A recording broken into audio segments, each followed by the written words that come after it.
ज्ञान प्राप्ति का अवसर सभी को समान रूप से मिलना चाहिए। चंद्रगुप्त को भी उसकी योग्यता के आधार पर शिक्षा देना हमारा कर्तव्य है। कौन जानता है कि यही बालक कल पूरे भारतवर्ष के नेतृत्व करने योग्य बन जाए। परंतु फिर भी मुझे कुलपति का अंतिम निर्णय मान्य होगा।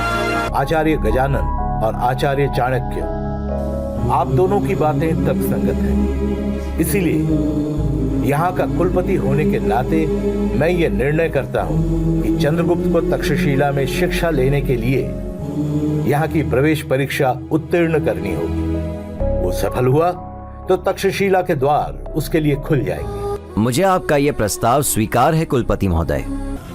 कुलपति, मुझे भी आपका निर्णय मान्य है, लेकिन निवेदन करना चाहता हूं कि यह परीक्षा निष्पक्ष रहे। इसके निष्पक्ष रहने के लिए जरूरी है एक ऐसी परीक्षा समिति का गठन जो आचार्य चाणक्य के प्रभाव से प्रभावित होकर नहीं, बल्कि चंद्रगुप्त के गुणों को परख कर निर्णय ले।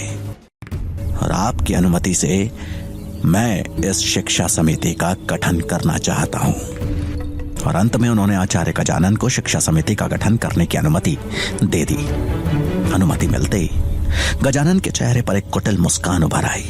अब देखता हूं कैसे मिलेगा चाणक्य के शिष्य चंद्रगुप्त को यहाँ प्रवेश। इस परीक्षा में उत्तीर्ण होने के लिए मुझे जो भी करना पड़े मैं करने को तैयार हूँ आचार्य। चंद्रगुप्त, मेरी शिक्षा प्राप्त करने के लिए आवश्यक है कि तुमने आज तक जो भी सीखा है वो भूलना होगा। अपने मस्तिष्क को खाली कर तैयार होना होगा एक नए आरंभ के लिए। कुछ समय बाद चाणक्य और चंद्रगुप्त विश्वविद्यालय के समीप बने एक आश्रम में पहुंचे। यह आश्रम चाणक्य के एक खास शिष्य सूरजमल का था। एक लंबे समय बाद अपने गुरु को देखकर सूरजमल के मुख पर प्रसन्नता थी। सूरजमल, ये चंद्रगुप्त है। इसे तक्षशिला विश्वविद्यालय में प्रवेश के लिए तैयार करना है, तो मैं चाहता हूँ कि तब तक ये यहाँ पर ही रहे। सूरजमल ने पूर्ण सम्मान के साथ अपने आचार्य और चंद्रगुप्त दोनों का स्वागत किया। आज रात सोते समय तुम करवट नहीं लोगे, सीधा सोओगे और यही तुम्हारा दंड है। चंद्रगुप्त को जल्दी ही नींद आ गई, लेकिन अचानक माथे पर टपकी पानी की एक बूंद ने उसकी निद्रा भंग की।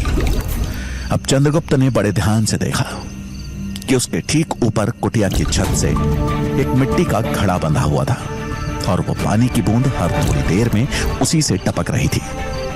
अब ये टपकती पानी की बूंद चंद्रगुप्त की नींद में खलल डालने लगी थी, लेकिन वचनबद्ध हो चंद्रगुप्त करवट भी नहीं ले सकता था। उसे आभास हो गया था कि आज रात भर उसकी यही दशा रहने वाली है। सूरज निकलने में अभी समय था कि तभी सूरजमल चंद्रगुप्त के पास आया और उसे अपने साथ चलने को कहा। सूरजमल की बात सुनकर चंद्रगुप्त ने सवाल किया, हम लोग कहाँ जा रहे हैं? आचार्य कहाँ हैं? जल्दी तुम्हें तुम्हारे सारे प्रश्नों के उत्तर मिल जाएंगे। रात भर न सोने और 3 कोस के इस मुश्किल सफर ने चंद्रगुप्त को शारीरिक और मानसिक रूप से शिथिल कर दिया था।